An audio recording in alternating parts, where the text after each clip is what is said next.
Lampas isang buwan na nga ang nakakalipas mula nang ilabas ang balita na posibleng i-buyout ng Dallas Mavericks ngayong off-season ang kanilang veteran shooter na si Klay Thompson. Ang problema hanggang ngayon hindi pa rin naman ito ginagawa.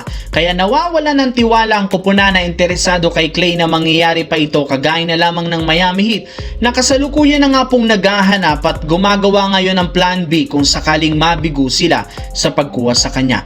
Isa nga sa mga naibalitang ipapalit nila kay Klay ay si Dalton Knecht sa isang trade mula sa Los Angeles Lakers. Pero bago pa man sila magsagawa ng plan B, uunahin at gagawing priority nga ng team kunin si Klay Thompson. Hanggat may chance ang i-buyout ito ng Dallas, hindi nga sila titigil sa pakikipagnegosasyon. Mabibigyan rin naman nila ito ng mas malaking kontrata, mas malaking role sa team bilang isang starter. Kaya ito ang dahilan bakit patuloy pa rin nila siyang kinukuha hanggang sa ngayon. Samantala, ginagawa nga talaga ng Philadelphia 76ers ang lahat ng paraan para magkaroon sila ng mas magandang lineup na babagay sa pinakabagong superstar na si LeBron James. Ito ang dahilan bakit kinuha nga nila ang sharpshooter na si Kentavious Caldwell-Pope na kayang magbigay ng spacing kay LeBron.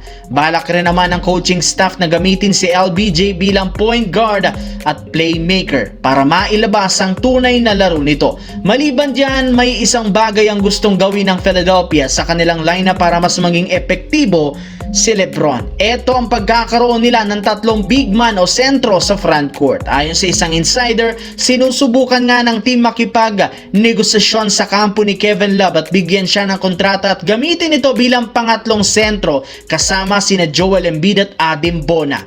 Kung inyo ngang matatandaan, nagkaroon rin naman si LeBron ng tatlong sentro noong 2020 na siyang dahilan ng kanilang pagkapanalo ng kampyonato. Kaya gusto rin naman itong gayahin ng Philadelphia sa darating na season. Sa kabilang banda, busy ang buong team ng Minnesota Timberwolves sa pagbuo ng chemistry sa kanilang mga player dahil bukod sa katotohanan na sinimula na ng kanilang mga players na mag-practice ng magkakasama at nagkaroon ng banding sa Paris at France. Ayon sa inilabas na balita, halos lahat ng mga player ng Wolves pumunta sa France. Ginawa nila itong mas solido at mas mapadali ang pagbuo ng chemistry sa kanilang bagong lineup.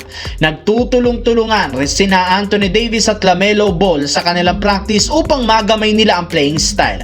Though, bagat maganda ang nangyayari sa team, meron nga itong malaking butas sa lineup at ito ang kawalan nila ng isa pang big man. Simula nang mawala ang backup na sina Naz Reid at isa pang big man na si Julius Randle, nang hina bigla ang front court. Bukod sa wala silang backup center, kulang rin naman sila ng mga big man na kayang gumawa ng constant pressure sa ilalim lalo pagdating sa opensa. Kaya ito ang dahilan bakit sinusubukan pa rin naman nilang kunin si Jonathan Kuminga ngayong off-season.